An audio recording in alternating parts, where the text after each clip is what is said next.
Sempre que inicio uma boa conversa com alguém que acabo de conhecer, esse alguém pergunta como eu ganho a vida e sinto-me tentado a usar um dos meus muitos disfarces que tenho. E até hoje não fiz isso, mas sempre penso em contar que primeiro sou arquiteto, ou sou paraquedista, ou sou coach, menos que sou pastor. Quando revelo que sou pastor, o tom da conversa sempre muda. Se a pessoa é cristã, na mesma hora ela muda para um tom espiritualizado. Também faço parte desse clube, pastor. Louvado seja o Senhor. Obrigado, Jesus.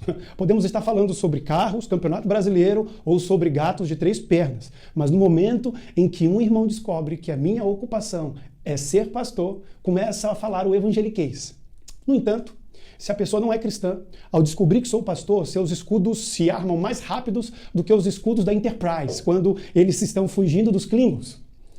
Uma história muito interessante que em 2019 eu sentei com um colega da faculdade chamado Paulo durante um intervalo entre uma aula e outra. E aí me apresentei para o Paulo, e o Paulo na mesma hora se levantou, ele disse, bem, não sou religioso. E ele falou isso com muita aspereza, ele estava na sua defensiva. Balancei a cabeça em sinal de afirmativo e disse, sem problemas. E tentei retomar a conversa sobre arquitetura moderna, Le Corbusier, Frank Lloyd Wright, Casa da Cascata. Contudo, a minha reação não deve ter sido convincente, porque ele se repetiu e disparou uma advertência extra para o caso de eu não ter compreendido a primeira. Júnior, eu não sou religioso e não suporto gente religiosa. Mesmo ele, com seus escudos levantados, pedi com toda a educação que ele me contasse mais sobre o seu comércio de cortinas, onde ele trabalhava. Ignorando a minha pergunta, ele olhou fixo nos meus olhos e disse para mim, olha, eu disse que não sou religioso e que não gosto de gente religiosa.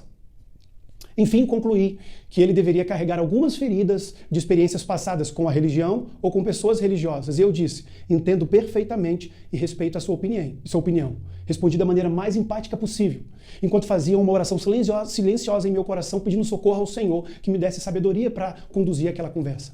Mas eu tentei retomar a conversa. Por que você entrou para o negócio de cortinas? Perguntei, esperando neutralizar a tensão que pairava naquele ambiente. E ele me respondeu, já disse. Deu um grito controlado, sim, né? meio irritado, tentando parecer que tinha tudo sob controle, mas ele não tinha. E ele voltou a dizer, não sou religioso e não suporto gente religiosa. Eu parei tudo, olhei bem para ele por um instante, fiquei em silêncio. Então resolvi dizer a verdade ao Paulo. Se é assim, temos muita coisa em comum, Paulo, porque eu também não sou religioso e também não suporto gente religiosa. Paulo olhou fixo para mim, meio sem jeito, e ele disse, o que você quer dizer com isso? Ele perguntou meio apressado. Pensei que você fosse pastor, ele disse. Da melhor maneira que pude, expliquei para ele que Deus enviou seu filho Jesus à Terra para morrer em favor, não de uma religião, mas de uma nova religião, de um novo pensamento, de um novo propósito. Falei da forma mais sincera possível ao afirmar que também não gosto de pessoas que vivem em torno da religião legalista e que o próprio Jesus corrigiu esse tipo de gente muitas vezes em seu ministério aqui na Terra. Expliquei para ele também que Jesus veio para aqueles que estavam enfermos e não para quem considerava, ou melhor, para quem não se considerava melhor do que as outras pessoas. E após uma longa conversa com Paulo, que varou ali o nosso intervalo e até chegamos atrasado na aula, Paulo disse, gostei de você e gostei da sua sinceridade. Você é o primeiro pastor não religioso que eu conheço. Eu confesso para você que talvez esse seja um dos melhores elogios que eu já recebi. E eu quero te ajudar a entender que a sua liderança precisa ser viva e surpreendente. E que o autoritarismo é tóxico e aprisiona a mentalidade das pessoas. E eu presenciei isso não apenas com Paulo, mas em várias outras pessoas. Por isso que eu quero terminar essa aula trazendo o olhar que eu acredito sobre liderança, que é o olhar bíblico, que é o olhar de Jesus.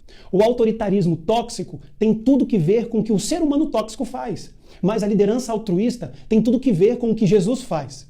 O autoritarismo tóxico destaca os esforços egoístas de um líder, mas a liderança altruísta destaca o esforço que fazemos a favor do próximo. O autoritarismo tóxico me seduz para crer que se eu obedecer aos meus desejos, eu serei bem-sucedido.